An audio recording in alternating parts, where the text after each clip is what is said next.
Deja vu is that weird, fleeting feeling that you've lived through a moment before. We've all experienced it. Most people brush it off as a brain glitch or a coincidence, but sometimes it feels wrong, like reality is repeating itself in ways it shouldn't. These are 4 allegedly true stories of deja vu that didn't fade away, but rather they spiraled into something terrifying.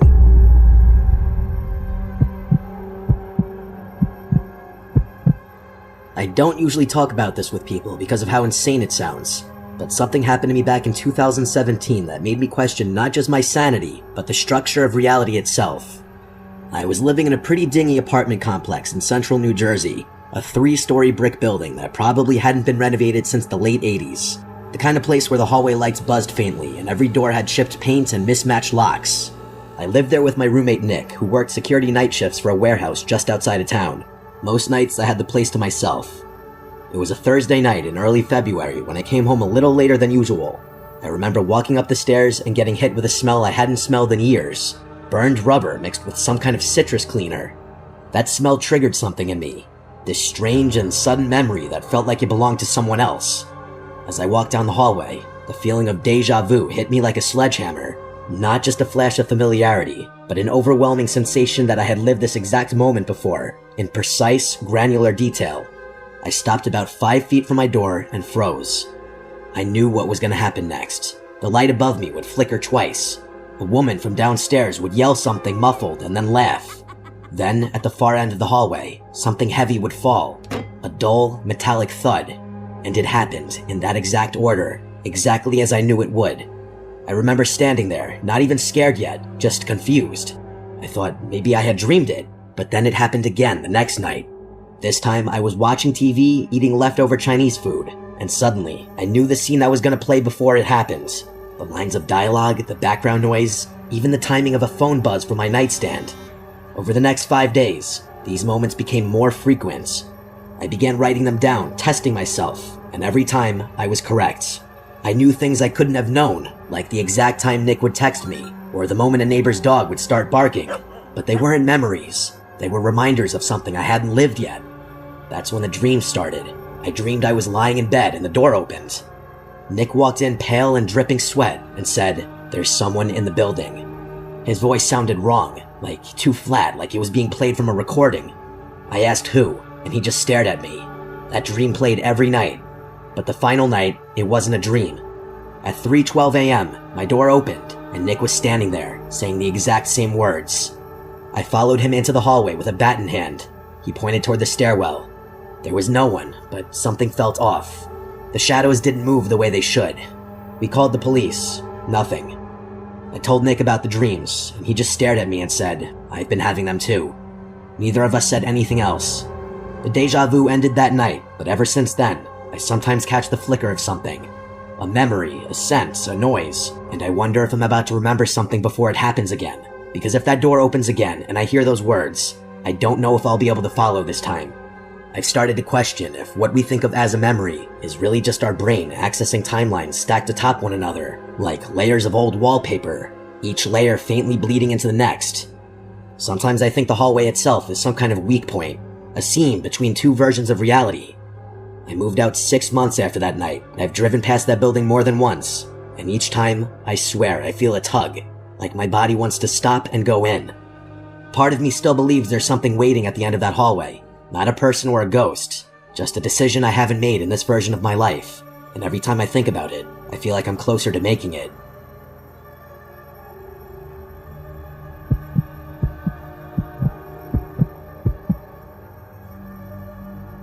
My name is Ryan. This happened 3 years ago when I was 17 and my brother Chris was 19. We live in a small town surrounded by woods. Not much happens here, so kids like us get bored pretty easily. There's a trail near our house that leads into the forest. It goes on for miles. People say there are old buildings and weird stuff hidden deep in the trees, and we always talked about going to explore it, but never did, until one weekend in October. We had nothing to do, and Chris said we should finally check out the house he heard about from other kids at school. It was a cool, cloudy day. The leaves were all changing colors, so it was a nice scenic walk actually. We packed water and flashlights, told our mom we were going hiking, and left around 3 in the afternoon. The sun sets early in October, so we figured we had maybe 2 hours to go and get back. The walk started out normal. It's not like I hadn't hiked in these woods before, but after maybe 10 minutes, I started to feel weird. It felt like I had walked this specific trail before, like I remembered this specific walk and conversation with my brother. Even when we found a broken fence post on the trail, I felt like I remembered that exact moment. But I had never been down this trail before, I was sure of it. Chris was ahead of me, talking about something random, but I didn't really hear him at this point. I kept looking around, and everything felt too familiar. I knew there would be a thick tree with a big hole in it near the side of the trail, and 5 minutes later, we passed it. I didn't say anything out loud, like I've experienced deja vu before. This time, it just felt weirdly more intense.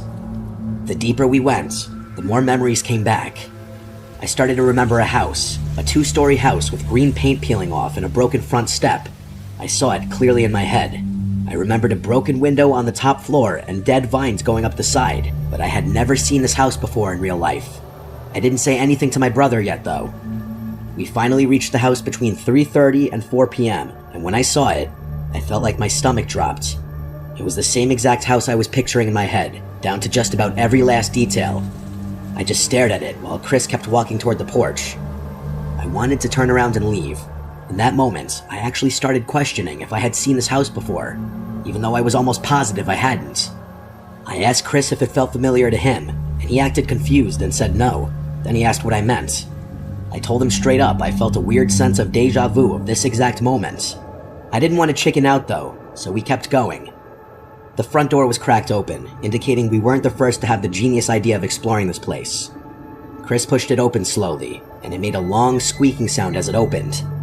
Inside, it smelled like what you'd expect a long abandoned house to smell like, and the silence in there was almost deafening, like it felt heavy on my ears. We stepped inside, and there was broken furniture, old wallpaper peeling off, and a staircase going up on the left side of the room. We looked around the first floor for a while. There was a kitchen with no lights, a living room with a fireplace, and a hallway with one closed door at the end. The whole time, it felt like someone was watching us. At least to me it did. Chris made a comment that the place is kinda creepy, and I couldn't agree more. Then I said something without thinking. I said, I remember being here before. Chris stopped walking and just turned to me and said, what do you mean? I didn't even mean to say it. The words just came out on their own. I repeated myself.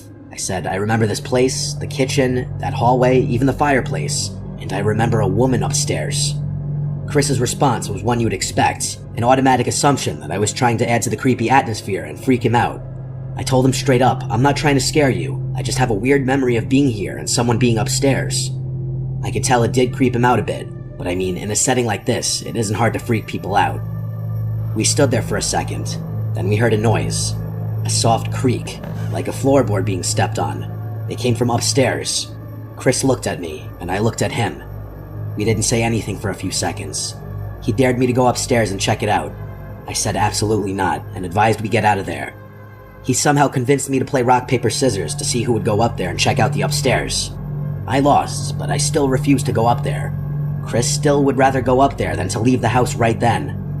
As he walked up the stairs, each step creaked. I followed behind, but I stayed at the top of the stairs while he walked toward the room where the noise had seemingly come from. It was the last room on the right. The door was slightly open. He reached out and pushed it open more. I couldn't see what was inside from where I was standing, but Chris saw something in there. He froze, and then out of nowhere, he screamed and almost shoved me down the stairs. He yelled, "Run," and we flew down the stairs and out the front door. We didn't stop running, not even when we reached the trail again. We kept going until we were completely out of breath.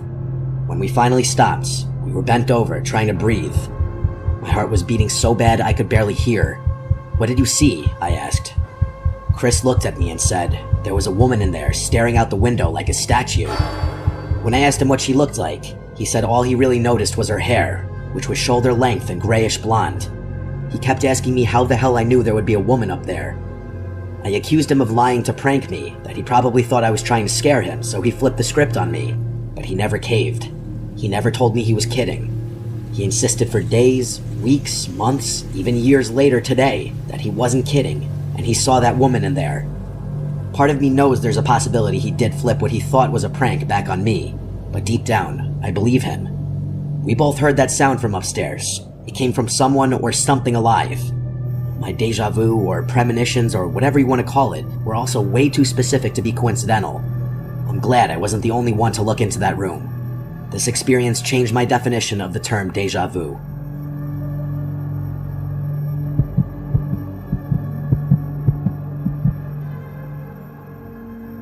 In 2020, during one of those strange in-between phases of lockdown and reopened stores, I had a stretch of time that felt less like reality and more like I was walking through a scripted loop I couldn't escape. I was driving home late from my girlfriend's house, maybe 1:30 in the morning. It had just snowed, not heavy, but enough to turn the road slick. I live in a small town outside Scranton, Pennsylvania, and there's this one intersection near my place that's infamous for accidents. It has 4 stop signs but no lights, and on snowy nights, you have to basically guess if the other driver will obey them. As I approached the intersection, I felt something heavy settle in my chest. It wasn't fear at first, just a strange sense of being out of place, like I had stepped into a moment I had already lived. I slowed down, even though I had the right of way. Then, without warning, a black pickup truck blew through the stop sign on my left. If I hadn't hit the brakes early, it would have plowed straight into my side. I pulled over, shaking, watching the taillights vanish into the snow. That would have killed me, I knew it. But what scared me more was that I knew it was coming. Not in the way you anticipate danger. I mean, I remembered it. I remembered the details, like the crunching metal and the glass and the airbag crushing my face. None of it happened, but I remembered it like a fact. I chalked it up to stress. The pandemic, the isolation, whatever. But then, a few nights later, I had another episode. I was at a red light, and I remembered the song that would come on the radio before it did. I remembered the woman walking her dog across the street, even though I couldn't see her yet. I started to feel like I wasn't living in the present anymore, just reenacting it. Then the dreams began. Same road, same crash. Each night more vivid. In one dream, I got out of the car and saw my own body slumped in the driver's seat with my eyes glassy and a long gash across my temple. I could hear myself trying to breathe. On the 5th night, I woke up in a sweat and told myself I wouldn't take that route again. I drove 10 minutes out of the way and took the highway instead. Later that day, I got a message from a friend. There had been a fatal crash at that same intersection. Same time I usually drove through it. Same make and color of my car. A different person, but the same ending. Ever since then, I've wondered, was I remembering my own death in another timeline? Was some part of me rerouted at the last second? Or was I just another version that got lucky, while another me didn't? I haven't had deja vu like that since, but sometimes when I drive at night and the road looks too familiar, I get chills, because maybe some part of me remembers something I'm not supposed to. I later looked into near-death experiences and found people reporting the same kind of thing, memories of things that hadn't happened yet, only they always involved a close brush with death. Maybe deja vu is just a side effect of slipping through the cracks. Maybe time isn't a line at all, but a constantly reloading loop, and occasionally something inside us remembers what happened before the reset. If that's true, then every time we avoid disaster, it might not be because of luck, it might be because we've already lived through it, and some part of us is trying desperately to keep it from happening again.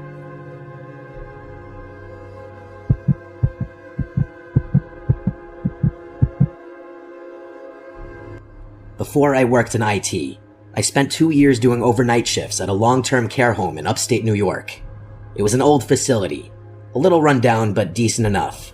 We had a few residents with Alzheimer's or advanced dementia, but most were stable, just elderly and needing care. There was one woman named Miss Adelaide. She was 87, mostly lucid, very sweet, and kept to herself. She had a faded photo of a young boy on her nightstand that she called her grandson, but no one ever visited her. Over the first few months, I developed a routine. Midnight rounds, patient checks every hour. Most nights were uneventful, but every so often, I'd find Miss Adelaide awake, staring at the ceiling, humming some slow, eerie tune. One night, around 2:15 a.m., I found her sitting up, eyes wide open. When I asked if she needed anything, she said, without blinking, "You already asked me that. You ask every night, but tonight is different." I felt this strange feeling in my gut, like she was reading a script from my future. I laughed nervously and offered her water. She declined and added, "You should remember this part." I told my supervisor, who brushed it off as confusion or dream state talk. But the next night, I got the same response from her, word for word. On the 3rd night, she was gone, passed in her sleep around 1:50 a.m. When I went to her room for rounds, the bed was freshly made and her belongings were already boxed. I couldn't stop thinking about what she said. I did some digging through old records and archived notes. Turns out, another night staff member had reported similar things in her file from years ago, always at night around 2 a.m. She repeated phrases and predicted exact actions, and even once said the name of a new nurse before they introduced themselves. One entry from 2013 had her saying, "I remember this version. You take your break at 3:07, you always do." And according to the note, the nurse had just looked at their watch. It was 3:07. I don't know what was happening with Miss Adelaide. I don't really believe in the paranormal, but it seemed to me that she was in some kind of loop or glitch. I can't really explain it, but it seems to me that maybe she was stuck, watching her life play out again and again, waiting for it to end differently. Now I work behind a desk, but I still get the occasional wave of deja vu. And when I do, I stop and listen, because maybe it's not just a trick of the brain. Maybe it's a message. Maybe it's Miss Adelaide or someone like her, reaching out across timelines, trying to remind us we've been here before, and it didn't end well. I've since met people who worked at that same care home, both years apart, and without me saying anything, they mentioned that they used to have weird dreams at night while working there. One even said a patient warned her she'd be fired soon, and then she was let go a week later due to downsizing. She didn't remember the patient's name. I just nodded and said how interesting that was. I think about Miss Adelaide often. Sometimes when I'm falling asleep, I hear that same eerie humming from my dreams. I can't help but still think about Miss Adelaide all the time.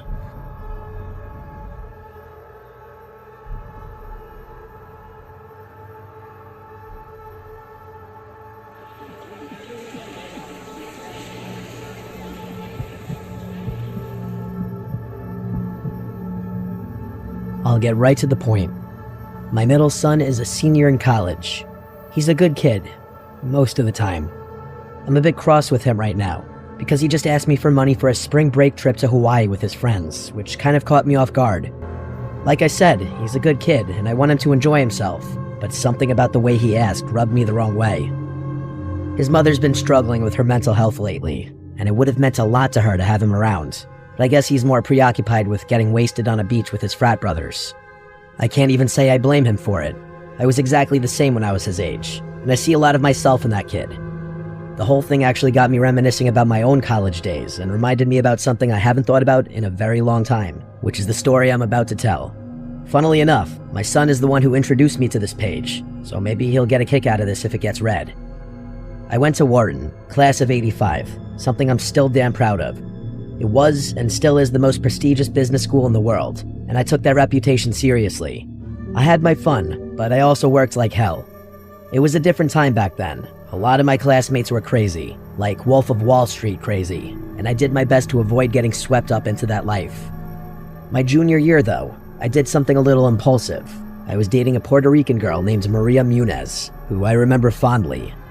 Sometimes I try to imagine how different my life would have been if I had chosen to take things further with various girlfriends I had, her being one of them. Instead of going home for spring break like I usually did, Maria convinced me to come home to Puerto Rico to meet her extended family. It was my first time on the island, and I was eager to impress her, so I agreed without hesitation. That being said, I was a nervous wreck. I didn't want to mess anything up, and Maria often joked about how open Puerto Rican families were, so I was aware that they already knew a lot about me. It turned out that my anxiety was mostly unjustified, as I got along really well with everyone upon meeting them, and it seemed like they really liked me.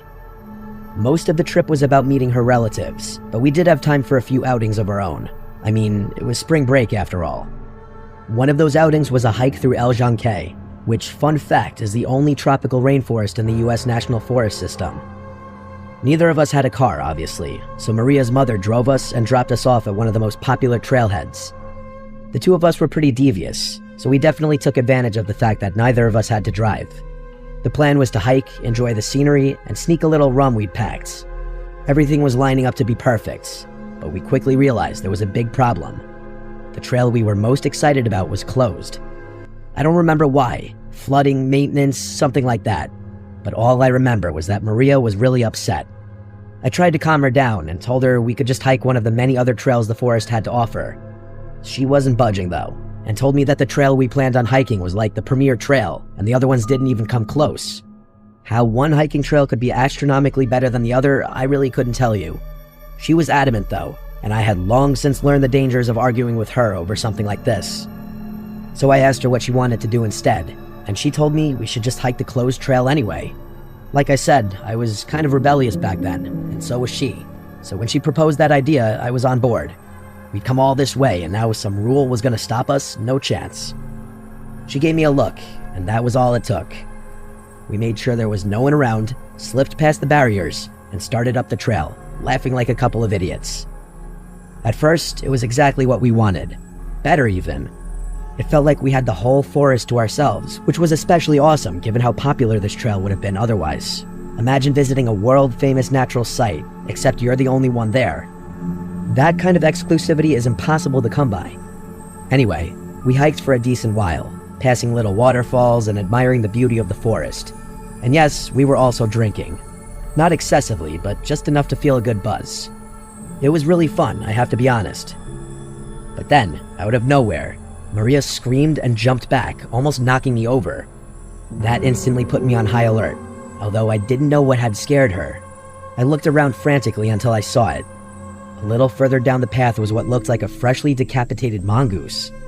Let me repeat that, it was a mongoose. A big one too, and its head looked like it was completely missing. I told Maria to stay where she was and approached the carcass by myself, hoping it was maybe a stuffed animal or something. It wasn't. I inspected it without getting too close, and confirmed what I initially thought. Its head was cleanly sliced off. The cut was too precise for it to have been anything other than a knife wound, which was downright disturbing. The worst part, though, was that the body hadn't started smelling yet, meaning it probably hadn't been there for very long. Maria was shaking. I was mostly shocked by it. I tried to reassure her by saying something dumb, like how crime in a national forest was unlikely, even though I couldn't explain it myself. I put my arm around her and ushered her past the body, trying to block it from the line of sight. All I could think about in that moment was putting some serious distance between us and that poor lifeless creature. We walked in silence for a while, and even though we distanced ourselves from the mongoose, I could tell the moment was gone. The adrenaline rush had worn off my buzz and erased my good mood.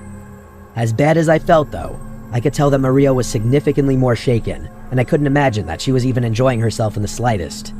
She said that she wanted to stick to our original plan of hiking the whole trail to the other side, but it was obvious that she didn't want to be in that forest anymore, and I couldn't blame her. As we were walking, I couldn't help but rack my brain, trying to figure out what we had stumbled upon. It didn't make any sense. I wasn't aware of the hunting laws there, but I couldn't imagine that hunting in a national forest so close to a pedestrian trail could be legal. And yet, that was the only explanation I could think of. Why they had left that mongoose's body there to rot was beyond me, but there was no other rational explanation. Maybe it was a hunter who had seized upon the opportunity to have that part of the forest all to himself, like we had. I really didn't know. Maria and I hiked another mile or so, with me trying to cheer her up the whole time, but nothing was working. Eventually, she admitted that she wasn't feeling well and wanted to turn back. I didn't argue, although I was definitely dreading having to walk past that spot again, mostly because I wasn't sure how it was going to affect her, and I just wanted her to feel comfortable. We retraced our steps, and I could tell we were closing in on the spot where the mongoose had been. I told Maria to keep her head down so she wouldn't see, and she did. I braced myself as we turned the final bend, but when the spot came into view, the mongoose was no longer there. Someone had moved it. My heartbeat started racing, and I instantly began scanning nearby trees, terrified that there was someone hiding among them. I was not prepared for what came next. Instead of seeing a person, I noticed something hanging from one of the trees. It was a mongoose. It was strung up with twine, its paws tied together. There was a sickly green liquid dripping from its body that hadn't been there before, and it was rotating slowly in the wind. I couldn't help but curse out loud when I saw it, which caused Maria to open her eyes. As soon as she saw it, she let out an awful, blood-curdling scream of pure terror. Before she could freeze up, I grabbed her wrist and told her to run. We took off sprinting down the trail, trying not to trip over each other. I let her go in front of me and kept looking over my shoulder, half expecting someone to be following us. Instead, a deafening scream rang out from somewhere behind us. It was a woman's scream, and it was absolutely terrifying. It sounded like the kind of scream someone getting attacked would make. I felt Maria's body jolt mid-stride, and for a second, I thought she was going to collapse. She let out this panicked sob and tried to push herself even harder, but she was already out of breath. I kept my grip on her wrist, practically dragging her along as she slowed down. We couldn't stop. My own chest was burning, but we needed to keep moving. Eventually, Maria could barely run anymore, so we had no choice but to slow down to a fast walk. I turned around completely and started walking backward, keeping my eyes locked on the trail behind us. I was bracing myself for a fight. Something had strung up that mongoose. Something had caused that scream. I was 100% sure that I'd see something charging towards us any second, but nothing ever happened. The trailhead finally came into view, and for a brief second, I thought we were in the clear. But then I saw someone standing near the barricades watching us. It was a park worker with his arms crossed, clearly pissed off. As soon as we slipped past the barricades, he started yelling at us about breaking the rules and told us he was kicking us out and banning us for life. But then he got a good look at Maria, who at that point was both sobbing and physically exhausted. I told the guy everything, not leaving a single detail out. He took it really seriously. He told us we both needed to come with him, so we did. We were taken to a small ranger station near the parking lot where a supervisor was waiting. I had to go through the story again, then again when they called the police. Maria didn't say a word. Eventually, her mother arrived and we left, still shaken. I never heard anything about what the authorities found, or if they even bothered investigating. I'm sure Maria's family might have heard something, but we broke up the following summer, and we fell out of contact after that, so I really wouldn't know. I haven't thought about this experience in a long time, but it's still just as unsettling as it was all those years ago. I think the worst part about the whole thing was that scream, because we never saw anyone else on that trail, and I have no idea who it belonged to.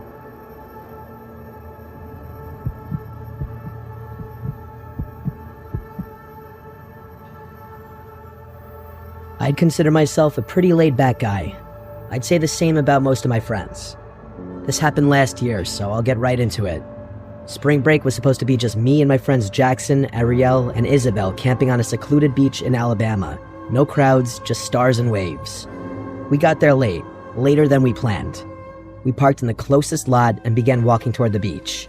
The place was dead quiet. No other campers, no fishermen, nothing but empty sand stretching for miles. According to Isabel, who was familiar with the area, locals sometimes use that part of the beach for overnight fishing, but that night it was empty. It wasn't fully dark out yet, but the sun had started setting, so we'd need to set up camp quickly. Jackson and I began pitching the tents. Since I had driven, I had brought my dog Bean with me. He was a Doberman who loved the sand, so we all got a kick out of watching him run and roll around. At one point, Ariel pointed out a car in the distance, saying it had driven by twice already. I turned. An old, beat-up-looking SUV slowly rolled past on the narrow access road that ran parallel to the dunes. The access road was a little more than a strip of packed sand, just wide enough for one car. On one side was the beach where we were, and the other side was a line of shrubs. You couldn't really see the main roads from where we were. The car drove by and ultimately disappeared down the road. The four of us shrugged it off and went back to setting up, and by the time we finished, we decided to crack a few beers and chop it up in a circle. The girls drank seltzers instead of beer, which we made fun of them for. It was almost fully dark at that point. I can't remember who noticed it first, but that car that had driven by was back again. Only this time, it stopped when it was parallel to us. The driver's door opened and a man got out. I could tell it was a man because he was really tall, although I couldn't make out any features of his face. He began walking towards us, and the girls got nervous. Jackson and I told them not to worry, and we got up to go intercept the man before he could reach our campsite. Bean was already on high alert, so I told him to come with us. As we got closer, I started to notice that he was walking oddly. There was this slight limp in his walk, and he almost stumbled a few times. When we got close enough, Jackson said, "How's it going, man?" trying to keep things light. The guy didn't waste any time. He immediately said, "You're on my property." He slurred his words a bit, and I figured he was a little drunk. I told him we thought the beach was public land. Keep in mind, it was really unlikely that some dude owned the beach. There were no private signs anyway. After I said that, the guy didn't answer.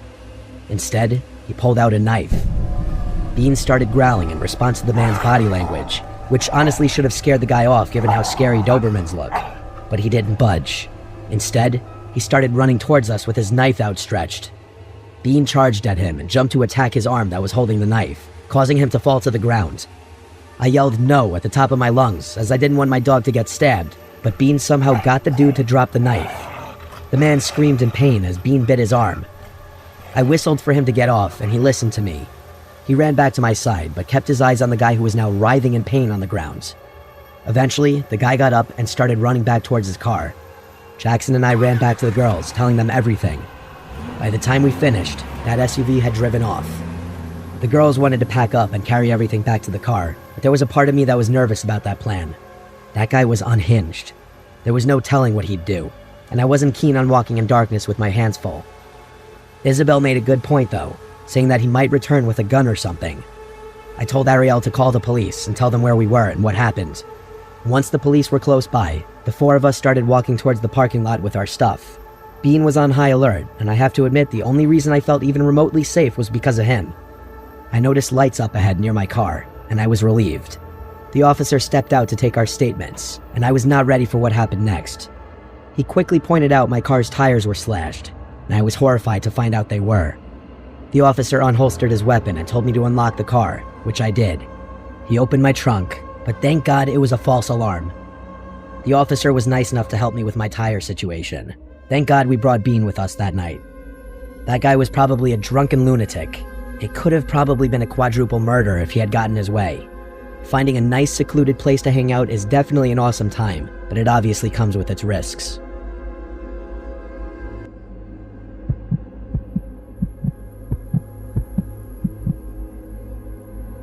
It was spring break 2023.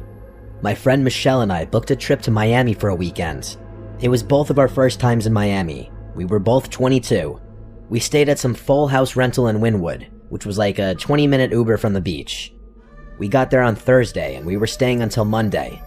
We landed pretty late in the day Thursday, so we just went out to some nearby bars for the first night. It was fun. The following day, we Ubered to Miami Beach to have a beach day. We brought the towels from the rental and just laid on the beach for hours. Multiple groups of guys approached us, and we'd just reject them or whatever. But there was one guy who approached us, I guess specifically me, that just had this really charming accent, seemingly nice forward personality, and honestly everything about him was handsome, from his hair down to his physique. He introduced himself as Will. He asked what our plans for the night were and asked for my number, and honestly I gave it to him. Then he was off on his way down the beach. He didn't seem to be with anyone. We watched to see if he'd stop and try to get more numbers, but he didn't. He was just walking away looking at his phone, and eventually walked off the beach in the direction of the street. Michelle was a little jealous that he showed me more attention, I could tell. Later that day, after the beach and some bars, we left Miami Beach because it was a little too crazy for us. Definitely because it was spring break, but it was just a bit much. We returned to the rental with some drinks and snacks from a nearby store. We drank in the backyard by the pool, listening to music on Michelle's speaker while we plotted our night. It was around this time I shot Will a text asking what he was doing for the night. He responded very quickly, saying he and his friend didn't have plans yet, and then he suggested the four of us go out by us in Wynwood. Michelle jokingly asked if the friend was cute, but I wasn't going to ask that. We made a plan for Will and his friend to come pregame with us at the rental, so they came around 8. The friend's name was Ken, and he was surprisingly good looking as well. I could tell Michelle was pleasantly surprised. They brought their own drinks and left them on the counter in the kitchen, and we drank in the yard for like an hour. They seemed very normal. All seemed like it was going well. We eventually walked to a nearby bar. It was also in Wynwood. I have to admit, Michelle and I were already drunk, and Ken and Will kept buying rounds of shots. Things became a blur pretty quickly. I wouldn't say I blacked out, but bits and pieces of my memory became foggy at that point. Eventually, Michelle and Ken went to another side of the bar, presumably to hook up, so I was alone with Will for quite some time. Eventually, I had to go to the bathroom, but before I left, I remember him calling out, "What do I want for my next drink?" I replied back, "A tequila soda." When I came back out from the bathroom, I couldn't believe what I was seeing. Will was like hovering over the corner of the bar, clearly doing something sketchy. I walked a certain direction to get a better angle, and I saw he had the 2 drinks in front of him, but he was hovered over them as if he were doing something to my drink. I may have been drunk, but that was enough for my intuition to tell me to leave. I walked away without him noticing to the other side of the bar, looking for Michelle, but she and Ken were gone apparently. So I rushed out of the bar and tried calling her a bunch of times, but she never picked up. Around this time, Will texted me asking where I went. I ignored it. I texted Michelle a bunch of times, asking what happened, where is she? And then I eventually dropped the bomb that I think Will was trying to roofie me and that we should get away from these guys. I started walking back to the Airbnb. This was when Michelle texted back, asking, "Why do you think he was roofieing you?" And I said, because he was hovering over the drink he ordered for me, doing something to it. She texted back, maybe he was just on his phone. I tried calling her, but again, she didn't pick up. She texted back instead, saying, "I'm still with Ken, just text." I responded to her that I already left, so I'm not going back anyway, and I suggested she meet me at the Airbnb. She responded, "I'll be back soon." So I walked back. When I got back, I let myself in with the code lock. The door automatically locked after like 10 seconds. Same thing with the back door.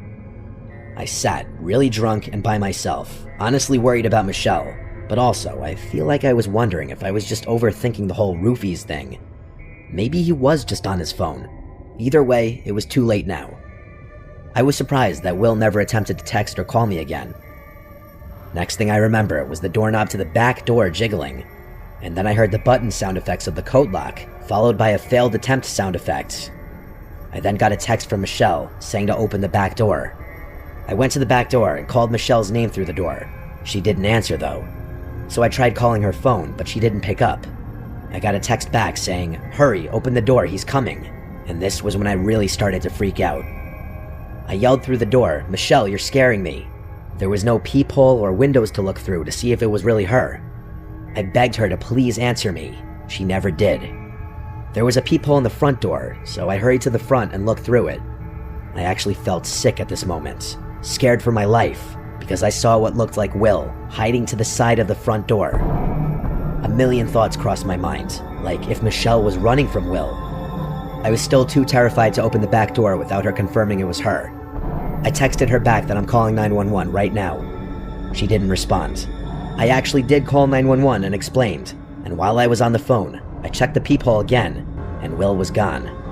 When police showed up, I let them in, and within 5 minutes, one of them asked if my friend was blonde, and I said yes. He then told me that another officer had her in their squad car and was bringing her here. I was so relieved, but also horrified. When she arrived in a second police car, she had been visibly crying. She was very, very drunk. To the best of her ability, she explained that she had her phone stolen, and she was lost wandering the streets for an hour until someone helped her call the police. All of the texts I got from her number were never her. It was that guy she was with, Ken, or whatever his real name was. We also found her phone thrown in the pool in the backyard. They clearly took off the second I mentioned the police. We had to make a police report giving every last detail as specifically as possible. They said they'd get the surveillance footage from the bar we went to. We also had to contact the Airbnb host and immediately cancel our stay and go somewhere else. It was a long, nightmarish night. Obviously, the rest of our trip was completely spoiled. It took a whole week before hearing back anything from the police, and the only reason they called was to confirm what the name that guy that I was texting gave me, because it didn't align with the phone records for that number, which I'd already figured out myself. He was using another stolen phone. After that, I never heard from the police again, which is absolutely sickening how little priority the police put into cases like this, even with easy evidence. I have no interest in returning to Miami after this horrible experience. I could have honestly been killed.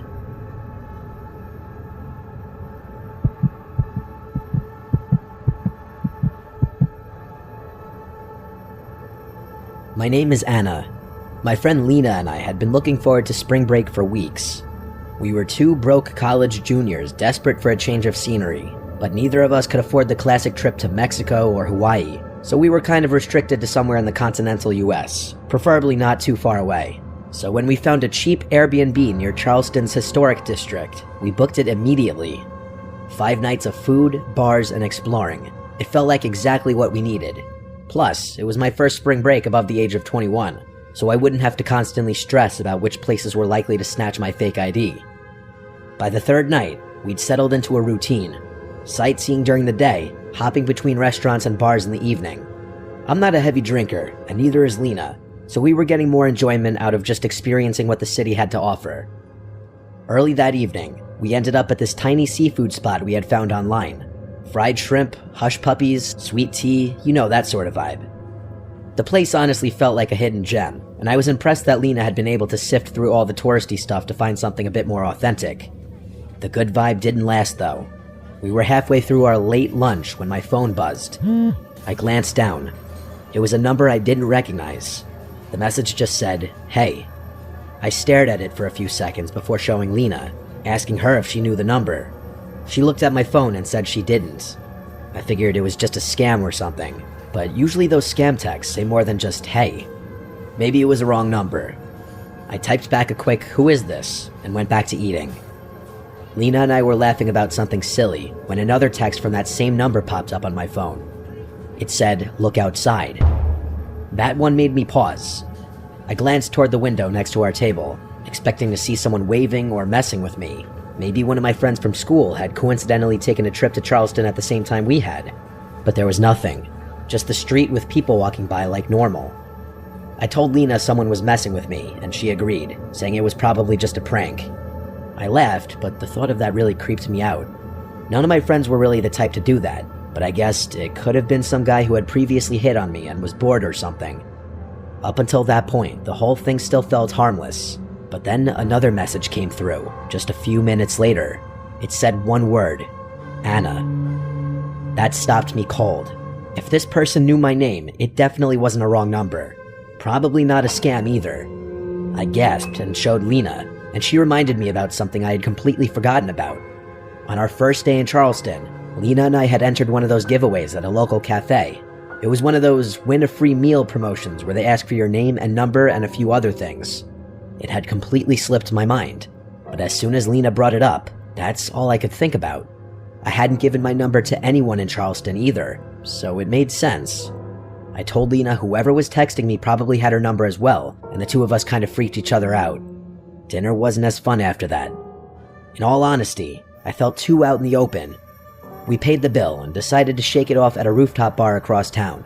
It was packed and seemed like the type of place that attracted a younger crowd, so it was a no-brainer. After a few drinks, I was starting to loosen up, and Lena and I were enjoying ourselves again.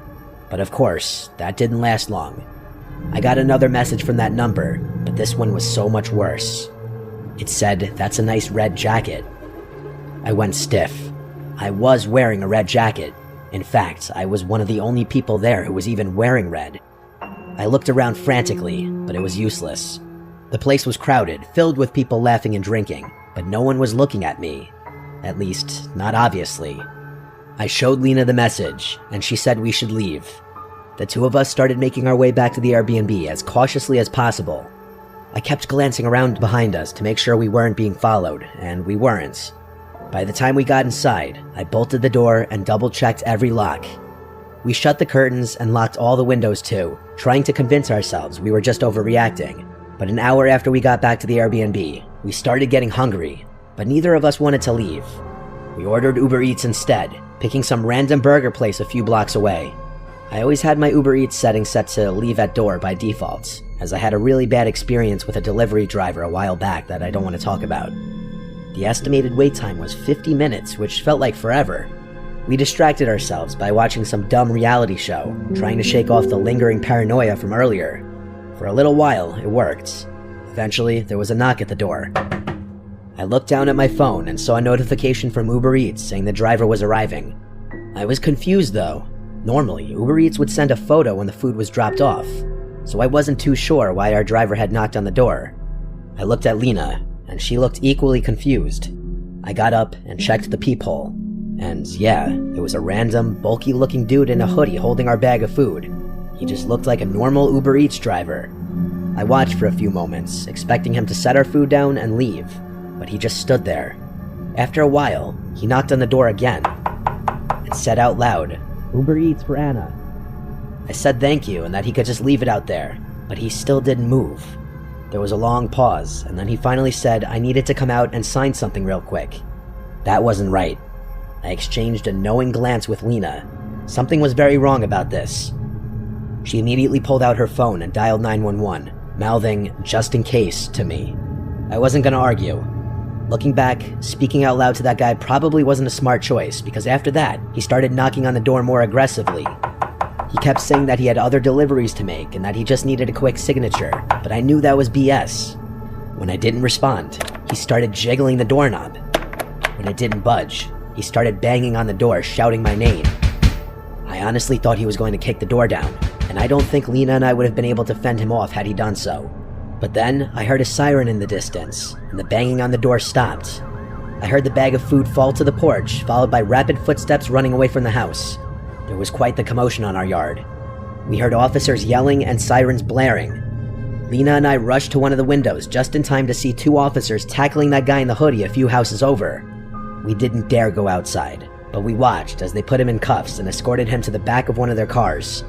The officers then came to our house and we told them everything, including the text I had been receiving. By some miracle, one of the officers had been patrolling just 2 blocks from our Airbnb when Lena placed the call, which explained how they showed up so quickly. Thankfully, we were in a very happening area. They took our statements and told us we'd be hearing from them soon. It turned out our cafe theory was spot on. He worked there. He had taken photos of the giveaway forms and had been following us since that afternoon, probably because we had written down that we were just visiting for spring break, and that made us easy targets or something. The cop's running theory was that he had followed us home from the bar and waited outside our house. When the Uber Eats driver pulled up, he must have convinced him to hand over the food, maybe pretending to be my boyfriend or something. The guy also apparently had a criminal record, which made the situation even worse. We were dealing with someone with a very violent history, and that was downright terrifying. The rest of the trip kind of sucked, and when it got time to leave Charleston, I was relieved. I still don't know what that guy's plan was. Maybe he thought if we opened the door, he could push his way in and do God knows what. Either way, I try not to think about what would have happened if Lena hadn't called the police when she did, or even worse, if the police hadn't been able to get there in time.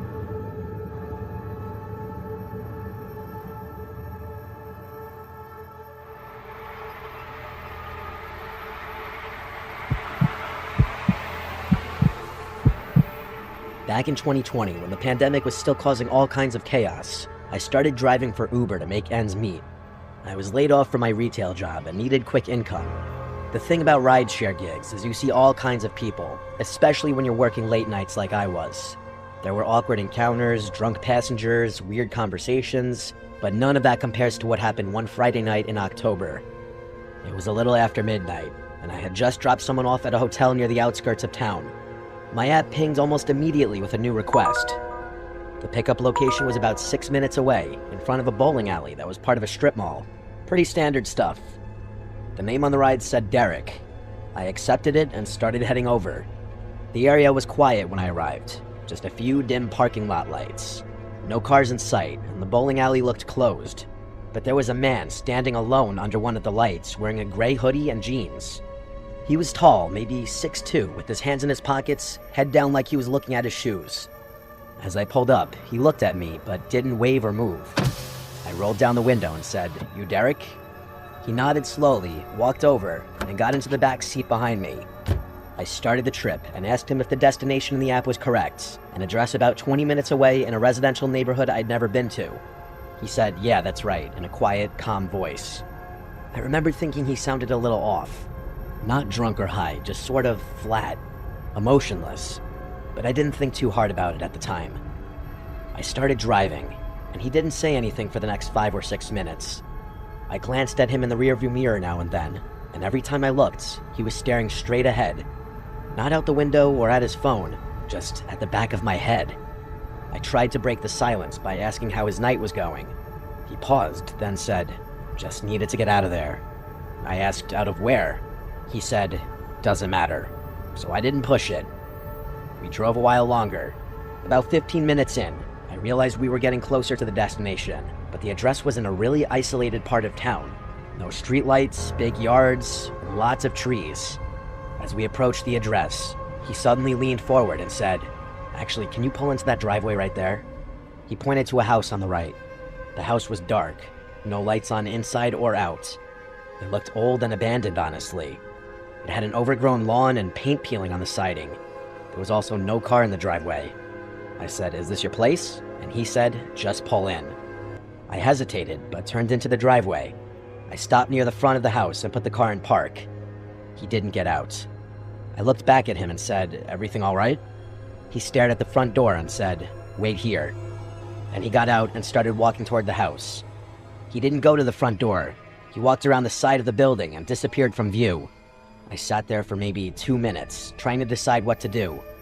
The ride was technically still going. I didn't want to drive off and get penalized, but I also felt like something wasn't right. My gut told me this guy wasn't just heading inside to grab something. Finally, I ended the trip manually. I marked it as complete and started to back out of the driveway, but before I could shift into reverse, I saw him walking back toward the car, fast. His hands were empty, and he had this strange look on his face, like he was angry or excited. I unlocked the doors because I didn't want to make it a confrontation. but something in me was screaming not to let him back in. He opened the rear door, got in, and said, "Take me to the other place." I asked, "What other place?" He said, "Just drive, I'll tell you." I said, "You need to put it in the app."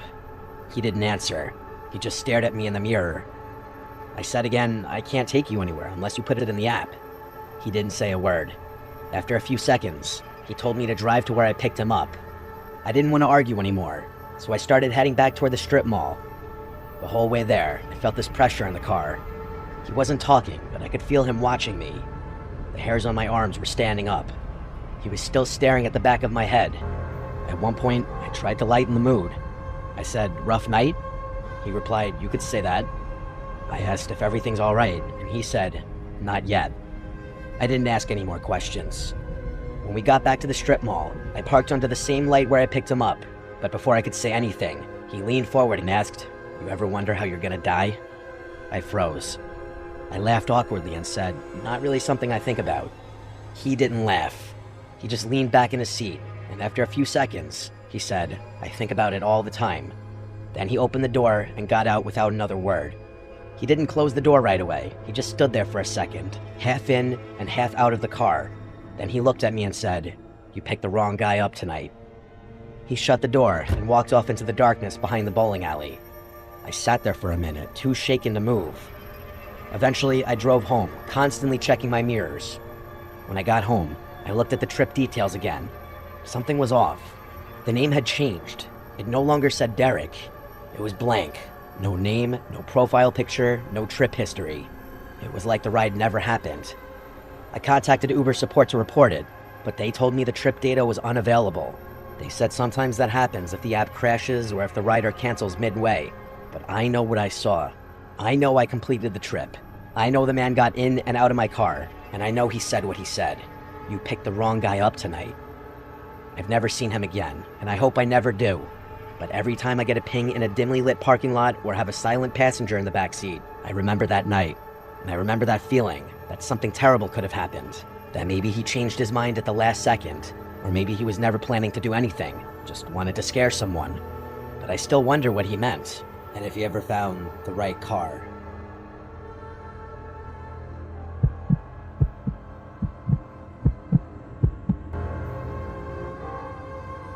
This happened in 2021, when I was driving for Uber full-time.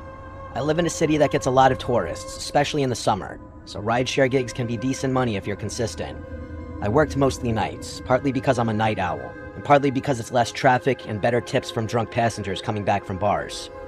The night this happened, it was around 1:30 in the morning, a pretty normal Saturday night crowd. I had just dropped off a group of college kids who wouldn't stop yelling in the back of my car, so I was glad to get a request that looked quieter.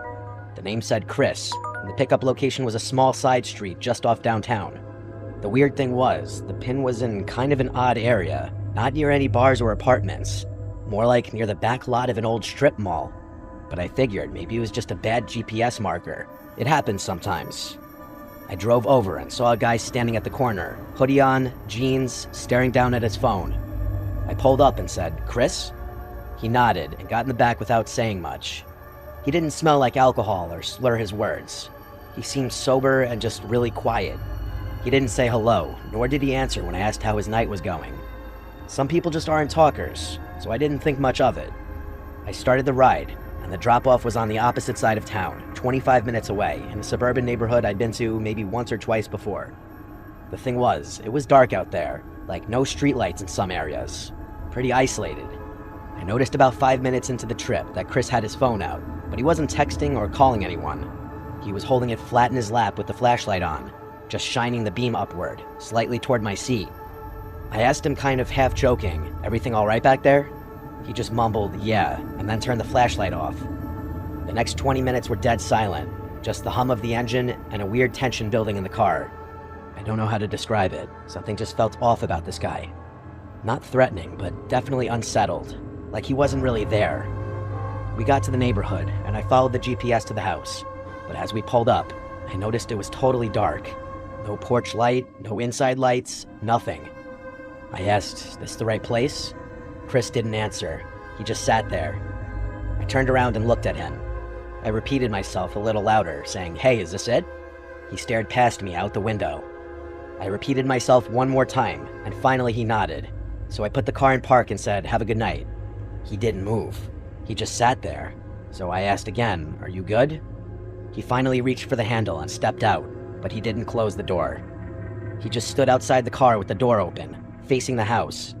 I sat there waiting. A few seconds passed, then 20, and then a full minute. I was just about to say something when he suddenly turned around, looked at me through the open door and said, "I need to go back." I blinked and said, "Back where?" He said, "Where you picked me up." His tone was flat with no emotion. I didn't know what to say.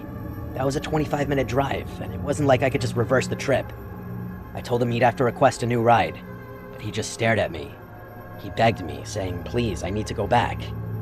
I told him again, "You need to request it through the app." That's when he said something that sent chills up my spine. He said, "I can't. They're not gone yet." My only response could be, "Who's not gone?" He didn't answer. He just stood there, still holding the door open, and I noticed he was breathing heavily. At that point, I started getting seriously uncomfortable.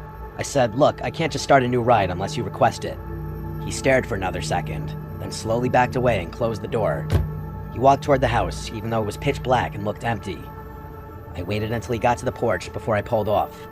The moment I turned the corner, I ended the trip in the app and started heading back toward downtown. A couple blocks down, I stopped at a 24-hour gas station to use the bathroom and get a drink. I parked at the side of the building, went inside, and came back out maybe 4 minutes later. And when I got back to my car, I felt like my brain short-circuited. Chris was sitting in the back seat, same hoodie and same expression. I thought I had locked the doors before going inside, but somehow he was in the back of the car. I opened the driver's side door and stepped back in slowly, keeping my eye on him through the mirror. "How did you get back in?" I asked. He just said, "Take me back." I said, "I'm calling the cops," and reached for my phone. That's when he leaned forward, close enough for me to hear his breath, and said, "They're still in the house." I don't know why, but I didn't call the police. Something about the way he said that made me feel like he was having some kind of episode. I played along and said, "Whose house is that?" And he said, "My parents'." I asked him if he lived there, and he said not anymore. That made the hairs stand up on my neck. I started slowly driving back to where I picked him up. Every part of me was screaming not to do it, but I didn't know what else to do. As we got closer, he started breathing heavier. He was rocking slightly in the back seat. At one point, he whispered, "They're still there. They won't leave, no matter what I do." When we pulled up to the house, there were still no lights, still no signs of anyone living there. He got out without saying anything and then walked up to the front door and stood there. He didn't knock or anything, he just stood still. I waited maybe 30 seconds, then pulled away again, making damn sure the doors were locked. I drove 3 blocks, parked under a streetlight, and sat there for 10 minutes trying to process what just happened. I debated calling the cops, but what would I even say? That a guy got into my car twice and said weird things? There was no crime technically as far as I knew, so I just drove home and didn't sleep that night.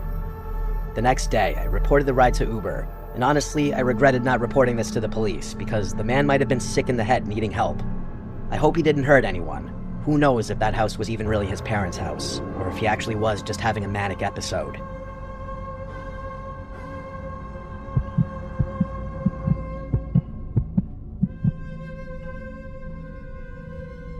I'm an 18-year-old girl that lives alone in my apartment with my dog. I live about 8 miles out of town, so getting food delivered can be a hassle sometimes. I never thought anything of Uber Eats being bad. You may hear some stories, but never think they will happen to you. At least that's what I thought. It was Friday evening. I was cleaning my apartment, getting ready for my boyfriend to come over. We're long distance, so I only get to see him on weekends, so I usually try to get it cleaned up before he arrives on Saturday. I had been cleaning for about 2 hours, and it was past 6 p.m., so I was feeling hungry. I didn't want to dirty any dishes, as I just cleaned them all and cleaned the kitchen. I decided to order food so I wouldn't have to make a mess. I ordered my food and got the notification that my driver was on his way and driving a white Honda Fit Sport. I'm a young girl living on my own, so I have my delivery instructions set to leave my order at my door for contactless delivery. I was sitting in my living room watching TV when I got the notification that my food was delivered. As soon as I got that notification, I jumped up, eager to get my food. I was starving. When I opened the door to grab my food, it wasn't there, so I thought maybe he set it at the wrong door. But looking down at all the doors, none of them had the food at them. So I went back in and was gonna message him, when I heard a knock at my door. It was my next door neighbor. He was holding my food. He said, "Hey, sorry, I picked up your food from your delivery driver because he was looking through your windows, and I wasn't sure what he was doing." I took the food and thanked him, wondering what the hell just happened. I went back in, ate my food, and enjoyed a movie when I started to get ready for bed. I took a shower, then went to turn off my TV and make sure all my doors were locked before going to bed.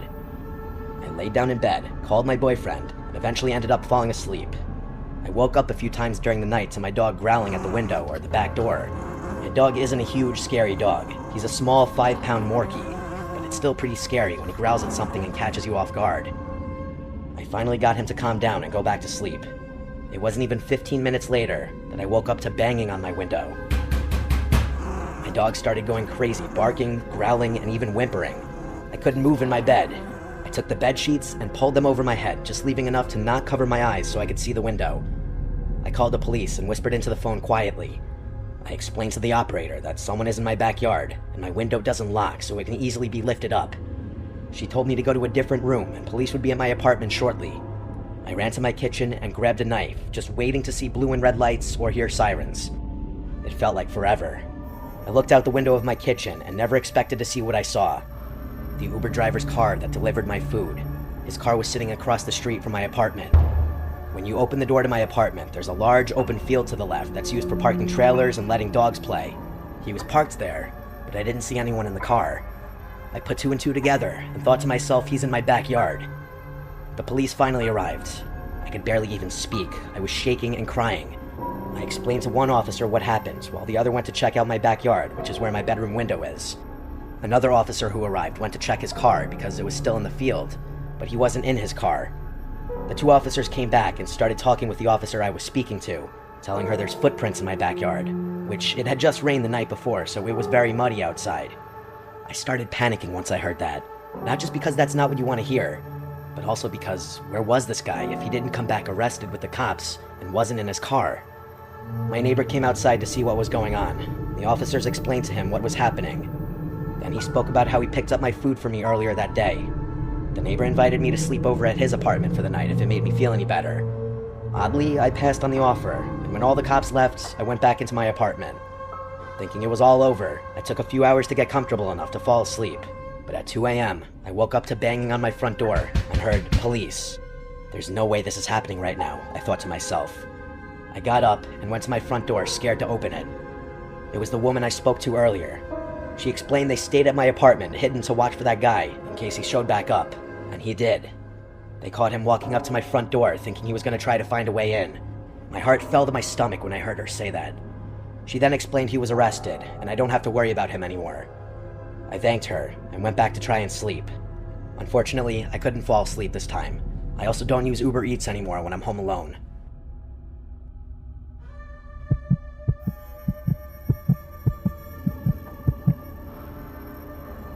I was 26 at the time, and I'm male. I was in Washington, D.C. on a sort of vacation, visiting my then-fiancée. I'll call her Sarah for the sake of the story. I was visiting for a graduation she was having for her basic training. It was a big deal for her family, and she asked me to be there for it, so I said why not and booked a flight to be there. I'd be arriving about a week before the rest of her family, so she and I could have some time, just the two of us, before she would be busy with having all of her family there for the occasion. She stayed with me at my hotel during this time, and eventually, we decided we wanted to go and explore some of the nearby historical sites that Washington had to offer. I'd never been there, of course, so the idea piqued my interest, and we decided to do it. Once we arrived at our location, we spent about 4 hours walking around and seeing all the sights, from the Lincoln Memorial to the Washington Monument, the Congress Building, and even the White House. It really was a fun and exciting experience for myself to see all these places, as I had missed out on going on a school trip in high school to visit them. Sarah at the time seemed to appreciate my interest in them as well, and we really enjoyed ourselves. After we finally decided we had enough walking around and were ready to return to the hotel, we used the Uber app to call for a ride. We had used it earlier to arrive and had no issues, so we decided to just use it again for the ride back. Sarah made the request on her phone, while I sat down under some shade and waited. I was pretty tired from all the walking we did, and I could feel my body just ready to get back to the hotel for a long-needed nap. Eventually, after about 10 minutes of waiting, a car pulled up in front of us along the side of the road. Sarah motioned for me that this was the car, as the place they stopped at was not a parking spot or a place a car would just stop at on its own. I stood up and followed her to the car, where she opened the back door and stepped inside, asking the man, "Uber for Sarah?" And he gave a slight nod without saying anything. So I followed her into the car and shut the door behind me. Now looking back on this, I realized how stupid both her and myself were in doing this. We should have asked for the driver's name and verified the car was a match to the one on the app. I didn't have access to any of this myself, and she made the request on her phone, so it didn't really cross my mind at the time to do any of this. As we both sat in the back of the car, which was a gray-colored minivan, the driver didn't speak to us. I found this a bit odd, as any other driver I'd ever had would at the very least greet me once I entered or confirmed my name. But this guy, nothing. He started driving without acknowledging either of us, other than the nod he gave when Sarah asked him if he was our Uber, and I did pick up on how weird it was. But I was tired and didn't really feel like trying to engage with the man myself. I laid my head back and just closed my eyes. I then felt a tap on my arm from Sarah after what felt like only 5 minutes of the drive. I opened my eyes and looked at her, and she didn't speak to me. I could see the look on her face was one of worry, and it had me wondering what exactly she was concerned about. She then pointed to her phone, which was showing the route the Uber would take to drive us back to our hotel. It didn't take me long to realize that the way we were going was not the way the route had said. In fact, it was the opposite way. I could see Sarah's face drain with color shortly after, when a notification popped up on her phone saying our Uber had arrived, followed by a message from the driver asking where we were. My heart sank into the pit of my stomach. It was then I realized how dumb I was by not verifying the car and driver before we just both stepped in. The picture that was on Sarah's phone within the app did not match the driver, and I knew we had gotten ourselves into a situation. I slowly looked back towards the driver, but I didn't say anything. I didn't know what this man's intentions were, or what he was capable of, and honestly, I didn't want to find out. I just knew at that moment, I had to get both Sarah and I out of that car.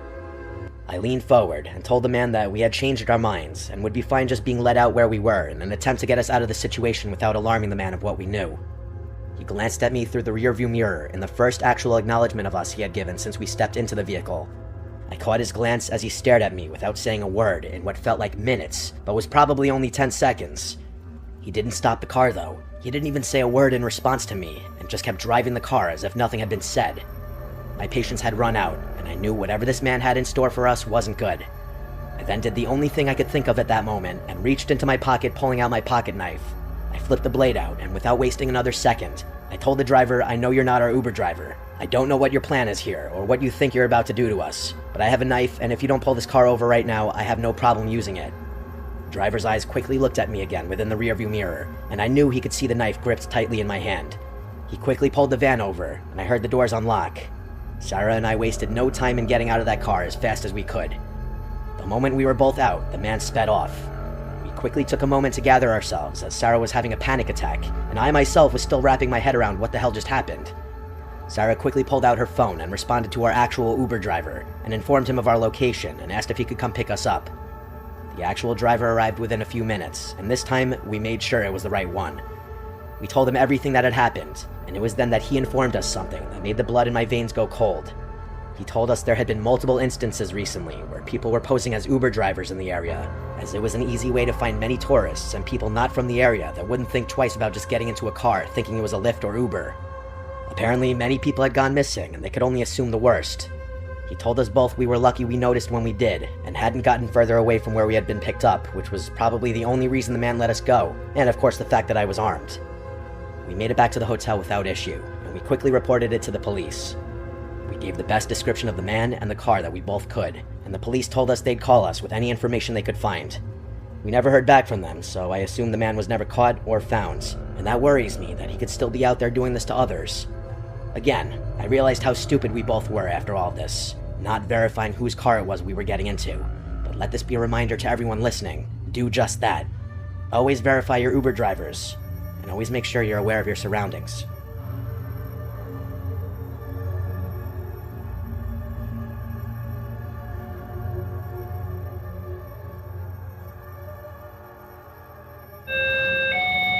Immediately go to the nearest room and lock and barricade the door. Stay low and stay quiet. I went to a somewhat typical high school. Not in a traditional American suburb, but a more rural set high school. Some kids go to schools with graduating classes of like 500 to hell, even 1,000 kids. My high school had, I think, a little less than 200 kids in my graduating class. It was the kind of high school where even if you weren't friends with someone, you still knew them by face and name. Walking down the hallways, you'd know basically 99% of your peers, at least in your own graduating class.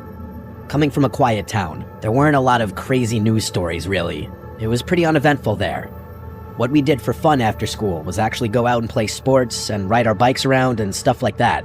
This was like 17 years ago though, so I guess things may be a lot different these days for kids. Another thing I always felt that was unique about our school was that there didn't really seem to be any bullying for the most part. Like, at least not the typical cliche movie-style bullying, where kids are getting pushed into lockers or having their lunch money stolen. When I think back now, I can't really name a single kid from my graduating class who could be labeled as a bully. Sure, there were kids who just tease others, but nothing too serious. Of course, there were quiet kids in our grade, like every school has, but there was one kid in my grade who literally never spoke at all. I'm gonna just name him Luke for this story. He wasn't even a weird-looking kid or anything. He seemed pretty nice to people who went out of their way to interact with him. I shared one class with him, though. It was an elective that had kids from all 4 grades in it. Luke and I were juniors when this happened.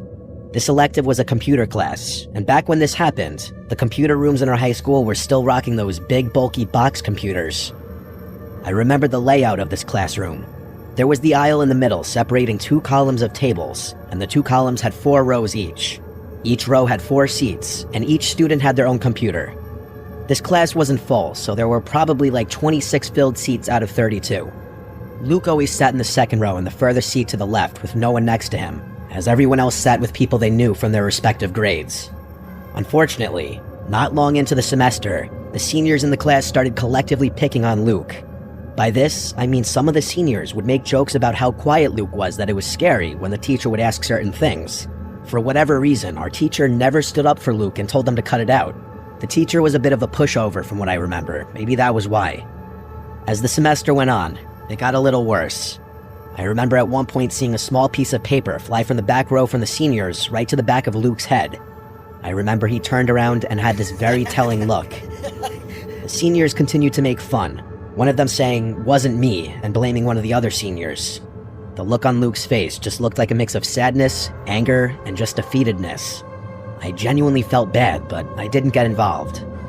Eventually, one day I saw Luke sitting on a curb not far from the high school after school ended one day. I passed by him as I was walking to my car. I have an early birthday, so I was driving around halfway through junior year. Given we were in a quiet area, no one was exactly walking distance from school. So I did the right thing and said what's up, and asked if he needed a ride home. His face literally lit up a bit as he said yes. We walked to my car, and from there on, he guided me to his house. It was about a 10-minute drive to his house. We talked a lot during that car ride. I told him he should just ignore the seniors in our computer class. I said they're a bunch of deadbeats anyway. He said they're not the only ones that he's sick of. He implied that he deals with people picking on him in multiple classes, which honestly made me feel pretty terrible for him. In those 10 minutes, I felt like I learned a lot about Luke and got to know him as a person just a bit, and he seemed like a decent kid. As I dropped him off, I made a comment to him about how close we lived, and then we said goodbye. Every day in class after that, we'd say hey to each other, but admittedly, I unfortunately never got involved whenever he got picked on. Well, one day, Luke didn't show up to class. Computer class was 4th period. It wasn't until 7th period English that an announcement came over the loudspeaker, saying, "Lockdown, this is not a drill." I remember everyone looking around nervously, and I remember our teacher looking the most nervous. She ran to turn off the lights and told everyone to hurry to one corner of the room. Seeing how nervous our teacher was only made all the students even more nervous. We sat with the lights off for a long time. It had to be 20 to 30 minutes until there was another message on the loudspeaker. It was the principal, explaining that there was someone in a mask carrying a black duffel bag trying to get into the school. Our school had really good security, and when someone spotted that person approaching the school with what could only be assumed to be guns or any kind of weapons in that duffel bag, the doors were all locked. The school day was cut short after that once a few police cars were on the scene. I remember it being a Friday, so I took a few of my friends home to my house so we could hang out. I'd be lying if I said I remember the small details thereafter of that day, but I think it was that same night that I woke up in the middle of the night to light tapping at my window. And I could see someone on the other side of the glass. I started freaking out, and before running to get my dad, I took a closer look and then said, "Who is it?" I heard Luke's voice as he said his name. I felt like my heart dropped a second time. I went over to the window and lifted it just a crack. I said, "What are you doing? How did you find me?" And he said through the window, "I tried to do something bad." And it instantly clicked. I mean it. It instantly clicked in my head that it was him. Before he could even tell me, I said, "Was it you who caused the lockdown?" And he said yes. I was scared to ask him what he was planning on doing. Instead, I asked him how he found me. He admitted to remembering the deli that I said I lived by, and he eventually found my car after biking around the area. That explanation didn't make it any less disturbing. Luke asked me if he could come in and talk about what he planned on doing, and I said no, I cannot let him in, nor can I hear what he planned on doing. I actually recommended he go to the school and confess to whatever he was going to do, and when he refused to walk away from my window, I said "Dad" really loudly, which worked in scaring him off. I went to my parents' room and woke them up to tell them. My mom was the one who insisted on calling the police. She was distraught. When a police officer eventually came, I had no choice but to tell the truth. I gave Luke's identity, and I explained that he had just come to my window, admitting to potentially almost doing something horrible at the school. Obviously, the police were already aware of the lockdown, so I believe police were sent to his house that night, but after speaking with Luke's parents, they realized Luke wasn't there. I believe it was the next day that Luke was either found or he just returned home and police were still waiting there, and he confessed to what he told me. As far as our graduating class knew, Luke was charged with something like making a terroristic threat. I know he did time, and I know he's been out a long time. To be honest, I don't really know if he's still around. Part of me always wanted to feel bad for Luke, witnessing how loneliness and getting picked on can probably eat away at someone. He followed me and came to me simply because I showed him an act of kindness, something I unfortunately believe nobody else showed him. Still, the fact that he admitted to bringing a gun to school with a mask on, even if he didn't admit to intending on carrying out the implied threat, I can't fully believe he simply came to the school with a gun just to scare people. I think he for a split second had a horrible plan and got cold feet and regretted it. I just hope Luke eventually got the help he needed.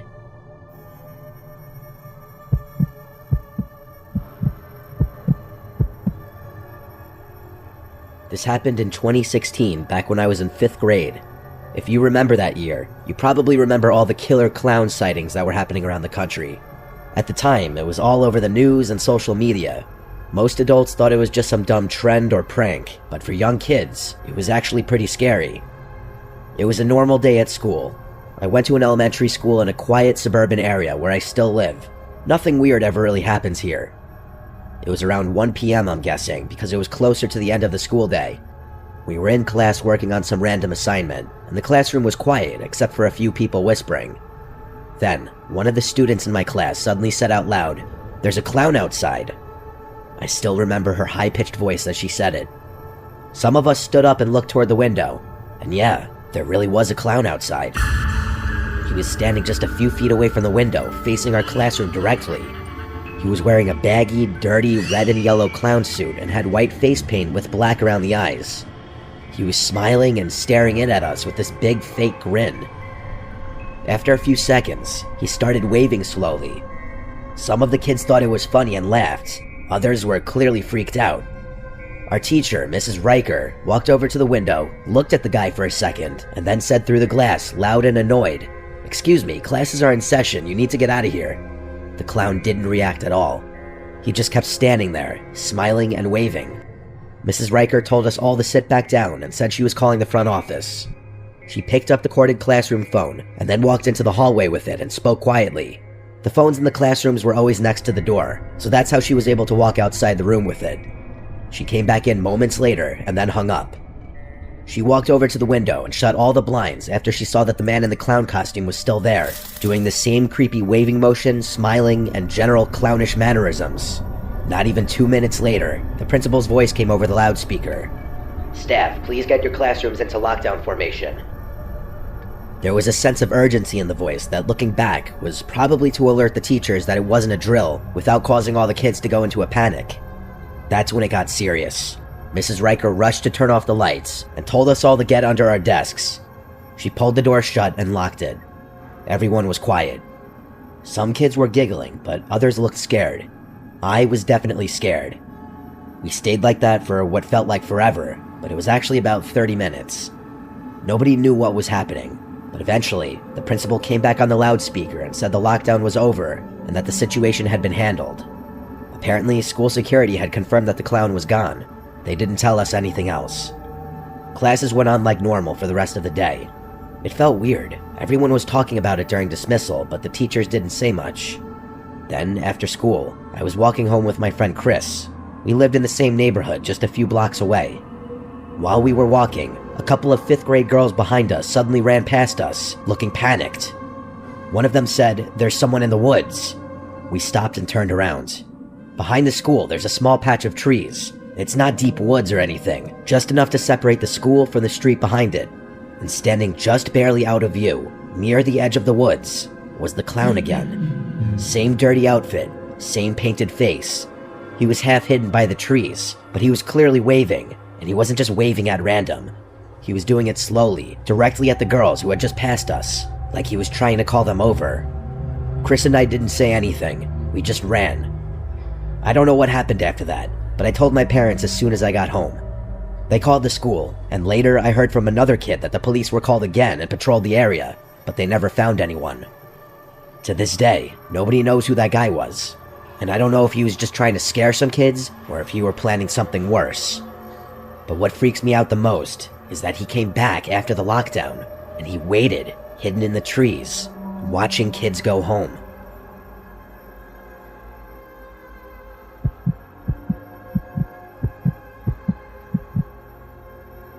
So this happened not long ago. I live on the outskirts of Philadelphia, where it's me, my son, and my stepdaughter. I say stepdaughter as I've taken my best friend's daughter in legally. Around 2016, my best friend Joanne was murdered by her husband. He ended up making national headlines and was convicted of 5 more murder cases. He's facing 3 consecutive life sentences with no parole. Now I'm a middle school teacher at my son's school. He's the year below what I teach. My stepdaughter is the grade above what I teach, so their classrooms are not far off from mine. This incident took place on March 30th, 2020, when the lockdowns were slowly taking place. Where I taught, the school was rather distant from anywhere. The next school was about 10 miles, the gas station was about 2 miles, and the nearest park was about 600 meters from where we were. So we were one of the last schools to go into lockdown. Around midday of March, it was a normal heated Monday. I was teaching math at that time for the 6th graders. All of a sudden, I get a notification on my phone that someone was here to pick up my stepdaughter. The system that works is the main emergency number gets a notification if someone is picking up your child. The thing is, my stepdaughter was 3 classes down from me. She had no appointments, no close family that lived in a good radius from us. I replied that I'm here at school and no one in a 10-mile radius is picking her up. This was sending alarm bells off left and right. They said that the person picking her up was her biological dad. The school doesn't have that type of information on file. A few minutes go by on the phone, and it's dead silent. The lady tells me she's going to call the principal and see what he wants to do from there. A gut feeling didn't sit right with me. I called my stepdaughter's classroom and asked for her to be sent to my room. Just as I hung up, I was back to teaching when my stepdaughter came into the classroom. Not even 10 minutes later, the lockdown siren went off. I had kids push desks to the door and barricade the windows, and everyone sat in the corner. I had a pretty good feeling on who this lockdown was about. We were in a lockdown for about 46 minutes at this point. My main concern was how did he end up getting out? About 2 hours later, the lockdown was lifted and I was escorted out by the police. I was further questioned on how I knew this man due to the CPS records. I said I took my best friend's daughter in and explained the whole story. The police informed me that how he had gotten out was a prison bus transporting inmates to another cell, but a car came swerving in and crashed into the prison bus, leaving 10 prisoners dead on the scene, 2 prison guards knocked out, and 20 escaped. There were police already at our house waiting for the dad to show up, but he never did. When they heard the lockdown at the school, they knew it was one of the prisoners. If they had never gotten there on time, I honestly have no idea what would have happened.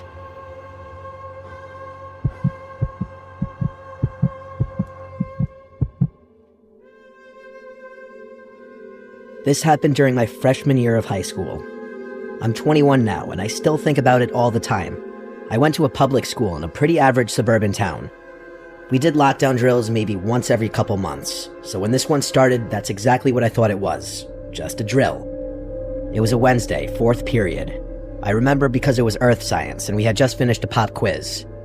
I was putting my stuff into my backpack when the loudspeaker came on and said, "This is a lockdown. Lock all doors, lights off, stay quiet." At first, nobody panicked. Our teacher, Mrs. Chen, sighed, got up, and locked the door like usual. She turned off the lights and told us all to get into the corner of the room, away from the door. Everyone was laughing a little and whispering like it was no big deal. But then we heard a second announcement. Same voice, but it sounded different. More rushed. "This is not a drill. I repeat, this is not a drill." That's when the room went silent.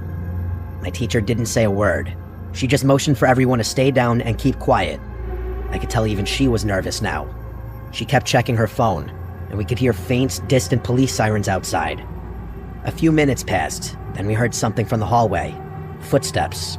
Slow ones, and not in a hurry like a cop or a teacher, just one person walking. They stopped right in front of our classroom. We were all staring at the door. Nobody breathed. Then came a knock. Not loud, just a soft, slow knock, 3 times. Nobody moved. Then the doorknob turned. They tried to open it, but it was locked, obviously, but they kept trying. Not aggressively, just turning the handle back and forth like they were checking. And then, a male's voice on the other side said, "This is just a drill, you can open the door now." We all collectively looked at Mrs. Chen, and then she looked back at all of us, put her finger up to her lips, and shook her head no. The person on the other side of the door kept knocking and trying the doorknob, and eventually the knocks got more aggressive as the voice of the man on the other side kept saying hello. Our classroom was on the first floor in the science wing. I can't tell you how much I was shaking in my shoes. I know even if all the other kids didn't want to admit it, they were as well. Eventually, the knock stopped, and the man must have walked away. We heard nothing after that for a solid 5 minutes. Total silence, apart from the police sirens outside getting louder. It felt like forever. Then, someone down the hall screamed. It was a girl. Just one scream, and then nothing. A couple of people in my class started crying quietly. Honestly, it was the girls. Someone whispered that they saw a shadow move past the little glass window on the classroom door on several occasions. Each time anyone spoke, even quietly, Mrs. Chen gave a stern but quiet shh. Another 5 or 10 minutes passed. Then, finally, we heard the sound of police officers shouting from down the hallway, telling everyone to stay in place. They were going room to room, and when they finally knocked on our door and unlocked it with a key, Mrs. Chen didn't even move until they showed their badges. We were all escorted out in a line, past other classes doing the same thing. There were cop cars everywhere outside, even a SWAT van. I didn't see anything too crazy, but I did see one officer leading a guy in cuffs out of the building. He looked about 30. Not a student, pale, long hair, wearing dark clothes. Later that day, we found out that some criminal had slipped into the school through one of the side doors during a delivery. That side door was right by the end of the science wing. Apparently, he was mentally unstable and had something in his backpack, but I don't know if it was a weapon or not. They didn't tell us much. They just said nobody was hurt and everything was under control. But I swear, I'll never forget that knock at the door. The way he turned the handle, the scream down the hall. It didn't feel like everything was under control at all.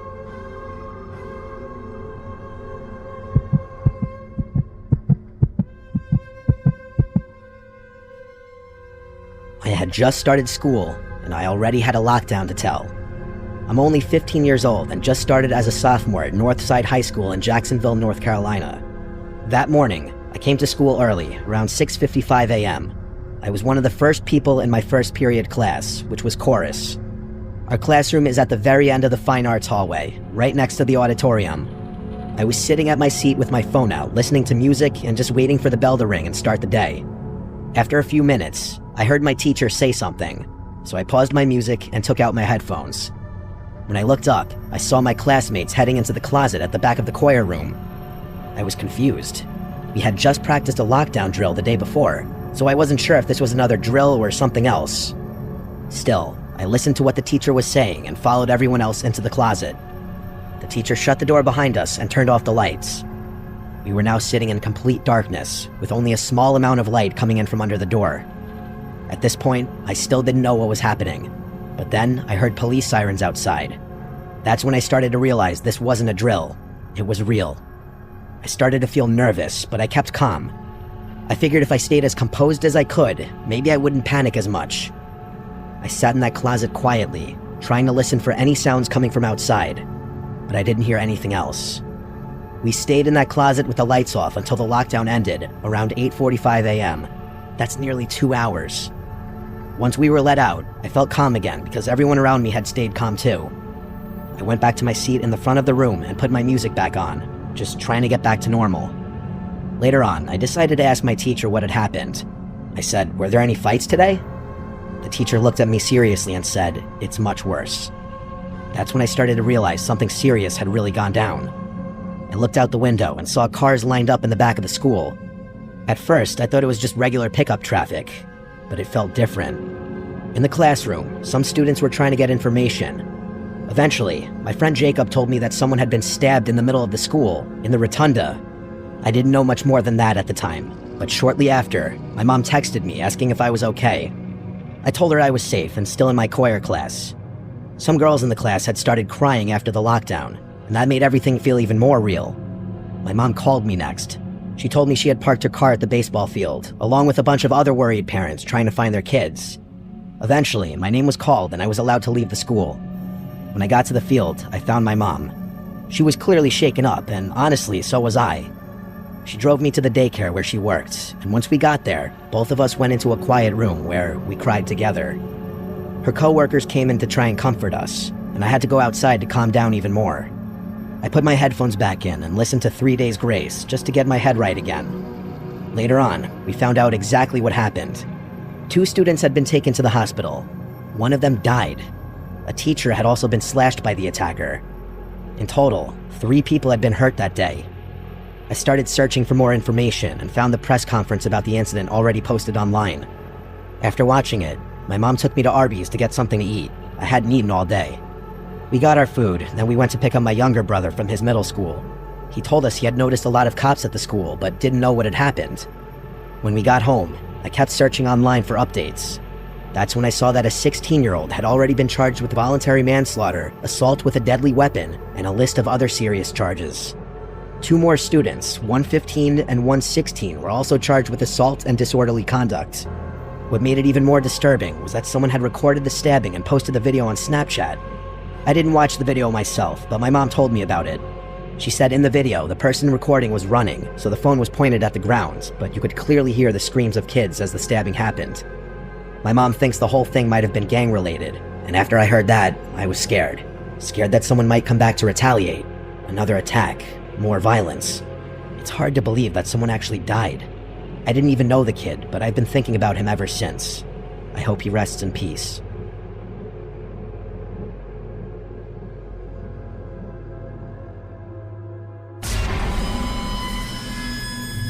In 1986, in the quiet town of Pepperell, Massachusetts, the Bowen family moved into an old colonial house. Frank Bowen was raising his 2 daughters alone after the tragic loss of their mother. Tina was 16, and her younger sister Karen was just 9. They were a close-knit family trying to heal. Not long after moving in, strange things started happening around the house. It began with small stuff, tapping noises in the walls, lights turning on and off by themselves, and furniture appearing slightly out of place. The family dismissed it as the quirks of an old home. Then things escalated. One night, Tina and Karen attempted to use a Ouija board for fun. They laughed at first, but their faces dropped when the board began to respond. Moments later, they heard 3 distinct knocks coming from inside the wall.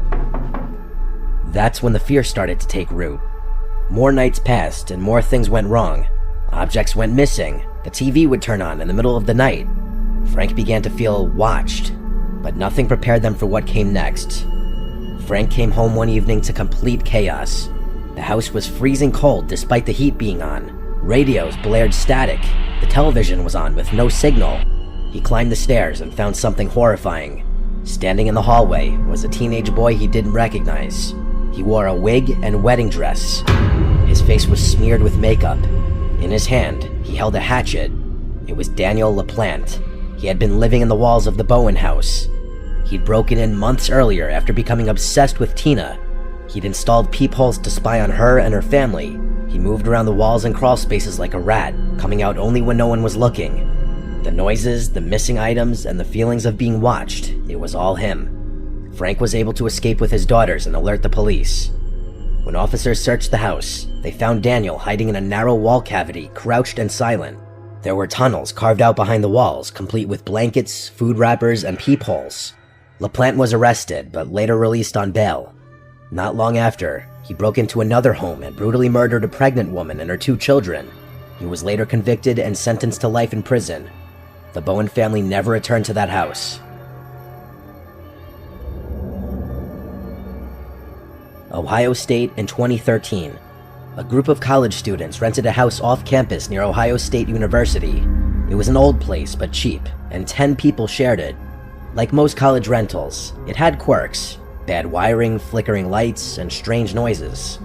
No one thought much of it at first, but one tenant, Brett, started noticing odd things. Cabinets were left open, the fridge seemed emptier than it should be, lights were turned on that no one remembered using. The basement had a door that was always locked, labeled as a utility closet. The landlord said not to worry about it. Then one night, Brett went down to reset the breaker after a power surge. When he turned the corner, he saw a man walking out of the basement. The man was barefoot and calm, like he belonged there. Brett froze and asked, "Who are you?" The man said his name was Jeremy and walked away. Brett and his roommates broke into the locked door. What they found was shocking. Inside was a small, makeshift room. A mattress, personal photos, books, a guitar. Jeremy had been living in there, undetected for weeks, maybe even longer. He ate their food, used their bathroom, and moved quietly to avoid being found. Turns out, Jeremy had a copy of the house key from a previous tenant and had never officially left. He just started living in the basement after everyone thought he was gone. The police were called, but Jeremy didn't resist. He packed up and left. No charges were filed, but the roommates were deeply shaken. After that, no one felt safe in the house again. Not long after Jeremy left, another group of students moved into that same house. They'd heard stories, but assumed it was just an urban legend. Soon enough, they started to experience the same things. Missing food, footsteps at night, doors left open. Eventually, one of the roommates ventured into the basement to investigate, and what he found was disturbing. Someone else had moved in, again. Another man, older this time, had quietly taken up residence in the dark corners of the basement. His name was Jared. Like Jeremy, he'd gotten a copy of the key and slipped in without being noticed. He wasn't hostile. In fact, he apologized and offered to leave. But the idea that he had been there, sleeping beneath them, listening and watching, it left the house in a state of paranoia. The house was never the same. The students started locking every door, adding cameras, and avoiding the basement altogether. They later learned that there was a term for this: frogging, when someone secretly lives in another person's home without them knowing. But for them, it wasn't a story or concept. It was real, and it changed the rest of their living experience in the house.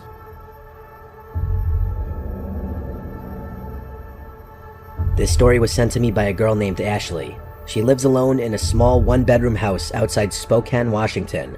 She moved in last winter. The place is old but charming, quiet street and decent size. Her friends warned her about living alone in a house that backed up to thick woods, but she liked the privacy. At first, everything was fine. She settled in, decorated, and worked from home as a freelance graphic designer. Weeks went by without incident, until mid-February. It started small and unnoticeable, the kind of things you'd shrug off. A spoon in the sink when she swore she had cleaned it, her shampoo bottle moved slightly, lights flickering once or twice. She thought maybe she was just tired, maybe she was slipping. Then she started hearing things. At night, while watching TV in bed, she'd hear soft tapping in the walls.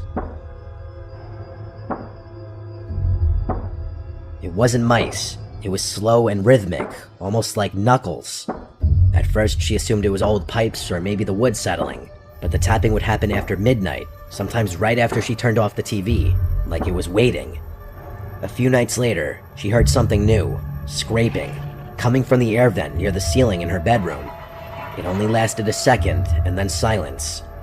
She stood on a chair and shined her phone flashlight into the vents, but saw nothing, just darkness. She didn't think much of it until one day, about 3 weeks after the noises started, when she woke up and found her back door wide open. No signs of forced entry or anything missing. The door was just wide open, like someone had left in a hurry, or entered quietly. She called the police, and they looked around and said the lock may have malfunctioned. They advised her to get a new one. She replaced all the locks that day, but something still felt wrong. That night, as she was lying in bed, she heard the scraping again, then footsteps. Not in the livable space of her house, but above her, in the crawl space between the ceiling and the roof. It stopped as soon as she grabbed her phone. She didn't sleep that night, and the next morning, she climbed into the attic through the hallway panel. It was mostly insulation, dead bugs, and old boards. But in one far corner, she found something that didn't belong. A plastic water bottle, an empty granola wrapper, and the unmistakable shape of a rolled-up sleeping bag. Someone had been living up there. She bolted, called the police, and refused to go back in. This time, the officers did a full sweep, and they found him. The man was hiding inside the wall cavity behind her bedroom closet. He had built himself a narrow tunnel, accessed through a loose panel behind the furnace in the laundry room. There was a small camp light, bags of food, and a pile of clothes. They said it looked like he'd been there for weeks, at least a month. He had cut a small peephole through the drywall, covered by a vent grate. From there, he had a perfect view of her bed. He watched her sleep every night. They arrested him, but he had no ID and no explanation. Just some random drifter, likely homeless. But they think he had been watching her even before she moved in. There were scuff marks in the crawl space, like he'd been using it long before she noticed anything wrong. Ashley moved out that same week. The landlord tried to patch up the walls and make the place feel new again, but apparently no one wanted to rent it. The idea that someone could live just inches away from you in the walls, in the dark, is enough to make anyone's skin crawl. Ashley says according to the neighbors, a young couple moved into the house a few months later, and they quickly moved out within under a month. They never got an explanation why. As far as she knows, the house sits vacant today. The case of Theodore Coneys in Denver, Colorado, 1941. Philip Peters was a 73-year-old retired railroad auditor who lived alone while his wife recovered in the hospital. He was known to be polite and quiet, a man of strict routines and old-world values. His home was a small Victorian structure built decades earlier with tight eaves and an attic space that most would consider uninhabitable. Peters had lived in that house for decades, and he knew its creaks, drafts, and shifting shadows. But what he didn't know is that someone else was learning those things too. Someone who had been living right above his head. Theodore Coneys, a local man in his early 60s, had once been acquainted with Peters. Desperately ill and homeless, Coneys decided to visit the home unannounced. Finding it empty, he let himself in. When he saw that the attic had a small crawl space barely large enough for a grown man to squeeze into, he made a decision that would define his life, and also end another's. Coneys lived in the attic for weeks, maybe longer, without ever being seen. He crept down only when he was certain Peters was out, stealing small amounts of food, water, and newspapers. He left little evidence of his presence, except for odd creaks and faint footsteps Peters chalked up to the old bones of the house. But one night, everything changed. Peters came home early from a hospital visit and heard movement upstairs. Investigating, he climbed the staircase and was met by Coneys, who was emerging from the attic hatch. Startled and desperate, Coneys attacked Peter with an old iron stove shaker. He beat him to death and disappeared back into the attic. When police arrived, they were at a loss. There was no forced entry, no missing valuables. The doors were locked from the inside. They called it the Ghost House Murder. The case went cold for months. Meanwhile, Coneys stayed in the attic, living feet above the place he'd turned into a crime scene. Eventually, neighbors saw signs of movement in the supposedly abandoned home. The police were called again. When they heard a noise above, they climbed into the attic. There, in a cramped blackened crawl space, they found Coneys. He was filthy, emaciated, and seemed like he'd gone insane. He'd been living in the walls of that house for over 5 weeks after the murder, surviving off stored food and tap water, emerging only to pace and stare through the ventilation grates. He confessed on the spot. The press dubbed him the Denver Spider-Man, and he was sentenced to life in prison. The house was never occupied again. South Carolina, 2012. A woman living with her 5 children began to notice strange things around the house. She had just ended a long and rocky relationship with a man who had a history of erratic behavior, including multiple stints in jail, but she had moved on and tried to rebuild her life, focusing on her kids and her home. One night, as she lay in bed, she noticed something odd. Nails from the ceiling began to push downward. It looked as if someone were trying to remove them from above. She heard scratching and faint thumps, and what she thought was whispering. She dismissed it at first as stress or imagination, but then things escalated. Objects would move slightly from where they had been placed. Her food disappeared faster than it should. One morning, she woke to find insulation debris on her bed. Finally, she sent her nephew to investigate the attic. What he found shocked them all. Her ex-boyfriend was living up there. He had carved out a tiny makeshift living space beside the heating unit. He made a bed fashioned from coats and blankets, and he had been spying on her through a vent directly above her bed. There were plastic cups filled with urine and feces, indicating he hadn't left the attic for days. He admitted he had been up there for over 2 weeks. He came down, apologized, and calmly left before the police could arrest him. But the woman was traumatized, knowing that someone she once trusted had watched her and her children sleep mere feet above their heads. The woman stated she would be shaken for life.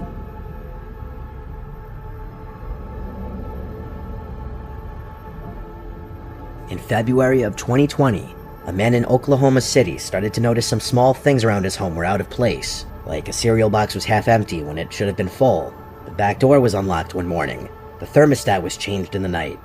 His first thought was a memory lapse, then maybe an animal or even a prank by a neighbor, but the disturbances continued, always subtle but just enough to be unsettling. One day, he finally decided to investigate the attic. He expected to find a dead raccoon or maybe some birds. Instead, as he poked his head through the hatch, his flashlight landed on something horrifying. A mattress, a pile of clothing, and a man fast asleep.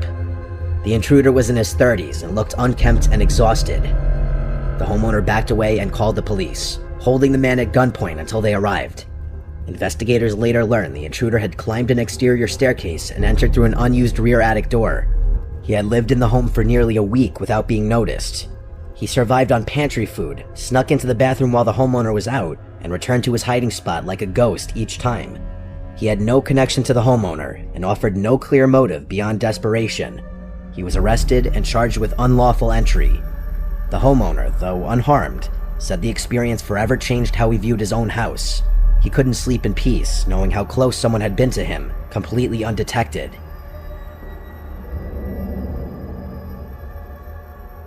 Lisa Leichhardt lives alone in a small 1950s house just outside Portland, Oregon. She bought the home earlier this year after a breakup, eager to start fresh. It wasn't perfect. It creaked in the wind and the pipes groaned sometimes, but it was quiet and cozy, and it was just enough space for her and her dog.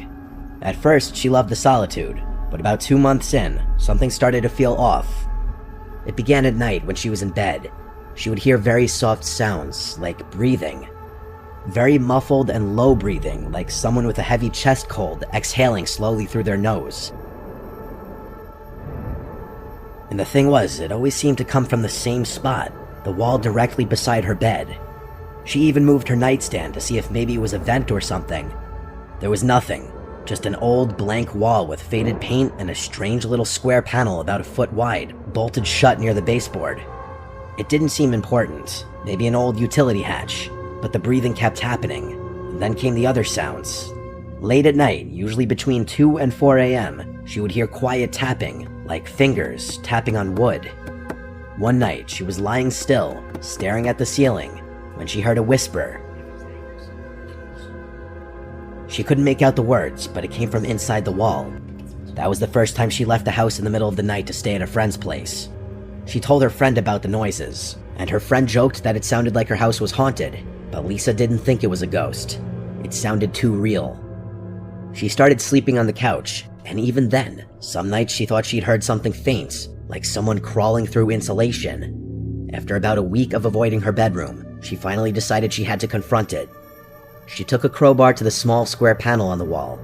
It came off easier than expected. As it turned out, the screws weren't even holding it in place, so it could have been removed with her bare hands. Behind it was a dark cavity. She turned on her phone flashlight and aimed it into the space. At first, she saw insulation and old wood. Then she noticed that the space actually opened up further. It wasn't just a hollow wall. It was a crawl space, roughly 3 feet wide, stretching back into darkness. She leaned closer. That's when she saw a man, sitting in the far corner of the space. His knees were to his chest, and he was filthy, pale, and his eyes wide and locked on hers. He didn't move or speak. All he did was stare back at her like he had been waiting for her.